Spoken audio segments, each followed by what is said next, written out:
Praise be to Jesus. Hi, everyone. All right, so let's continue. February 29, 2016. Pope Francis praises Italy's leading abortion rights proponent. Pope Francis shocked church traditionalists and pro-life advocates after he recently praised a leading abortion rights advocate and even dubbed her as one of Italy's, quote, forgotten greats, unquote. The pontiff made the statement during an interview last February 8th with Corriere della Sera, where he compared former Italian Foreign Minister Emma Bonino to great historical figures such as Konrad Adenauer and Robert Schuman.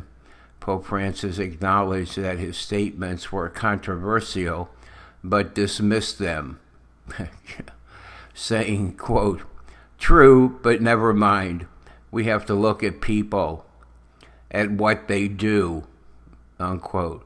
And I believe this woman has performed like thousands of abortions. That was a big thing in the news back then. Okay, March the 2nd, 2016. Pope Francis said, quote, the only continent that can bring about a certain unity to the world is Europe. China has perhaps a more ancient, deeper culture, but only Europe has a vocation towards universality and service. If Europe wants to rejuvenate, it is necessary for it to find anew its cultural roots. Of all Western countries, the European roots are the strongest and deepest. By the way of colonization, these roots even reach to the New World. But by forgetting its history, Europe weakens itself. It is then that it risks becoming an empty place. We can speak today of an Arab invasion. It is a social fact. How many invasions Europe has known throughout its history. It has always known how to overcome itself, moving forward to find itself as if made greater by the exchange between cultures. March the 4th. Now you can pick, quote, click to pray, unquote, with Pope Francis from your iPhone. All right, click to pray. March the 4th. Non-Catholics invited to the confessional. Clerics invite non-Roman Catholics to come to confessionals to, quote, say what's on their heart, unquote, as part of an initiative launched by Pope Francis. The Roman Catholic Church is inviting non-Catholics to sample the experience of going to confession in an effort to promote the idea of forgiveness. I have to think about that one. I mean, confession is a sacrament, so I don't know. March the 5th.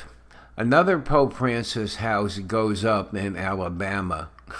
The house is being built through Habitat for Humanity in honor of Pope Francis and his commitment to, quote, work confers dignity, unquote.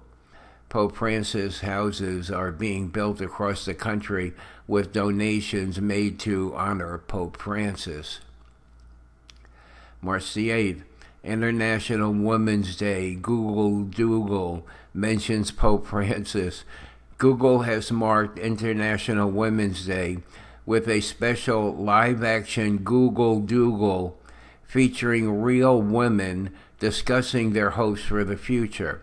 One of the more notable women featured is anthropologist Jane Goodall, who said she wants to meet the Holy Father. Quote, I will discuss the environment with Pope Francis, unquote, she said during the video. March the 15th.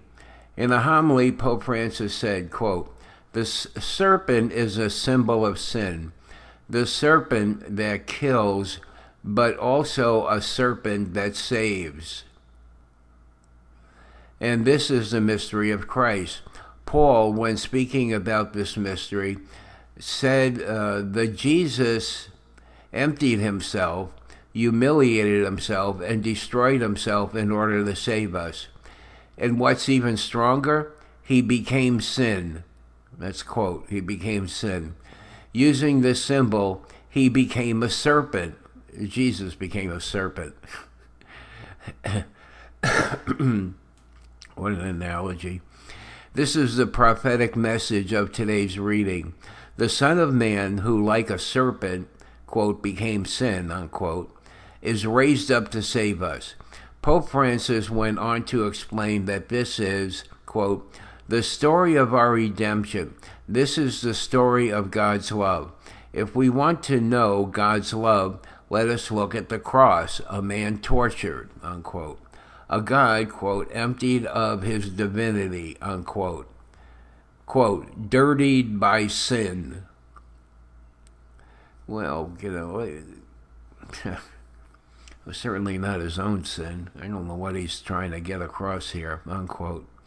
But at the same time, he concluded, a God who through his self-annihilation defeats forever the true name of evil that Revelation calls, quote, the ancient serpent, unquote. Quote, sin is the work of Satan, and Jesus defeats Satan by becoming sin. That's in quotes. And from there, he lifts up all of us.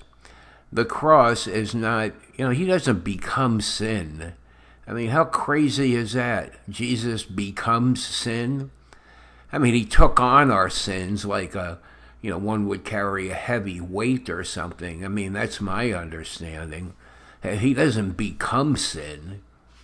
This guy is something else. The cross is not an ornament or a work of art with many precious stones as we see around us. The cross is a mystery of God's annihilation for love. And the serpent that makes a prophecy in the desert is salvation. It is raised up, and whoever looks at it is healed. And this is not done with a magic wand by a God who does these things. No, this is done through the suffering of the Son of Man, through the suffering of Jesus Christ. Sometimes I read things by Pope Francis and I say, well, I agree with this. Because most of what he says is actually, I think some of it's really very good, but then you come across like what I just read here. That drop of poison, he becomes sin. It's just, I don't know. I mean, the people that like Pope Francis would just, discard that and say, yeah, well, that doesn't mean anything, But it's really, I mean, if you really believe that he chooses his words carefully, then you gotta believe that, I mean, there's the drop of poison as far as I'm concerned. I mean, I'm not going to sit here and study this, while we're doing this, but, I mean, that's what stuck out for me. March 16, an interview with Pope Benedict XVI is published. He is quoted as saying, quote, the missionaries of the 16th century were convinced that the unbaptized person is lost forever. After the Second Vatican Council, this conviction was definitely abandoned. The result was a two-sided, deep crisis. Without this attentiveness to the salvation, the faith loses its foundation. Why should you try to convince the people to accept the Christian faith when they can be saved even without it?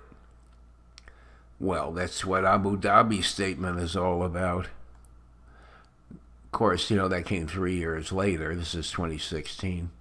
If faith and salvation are not any more interdependent, even faith becomes less motivating. Even less acceptable is the solution proposed by the pluralistic theories of religion, for which all religions, each in their own way, would be ways of salvation, and, in this sense, must be considered equivalent in their effects. Well, okay. I mean, I don't agree with it, but, I see what he's saying there.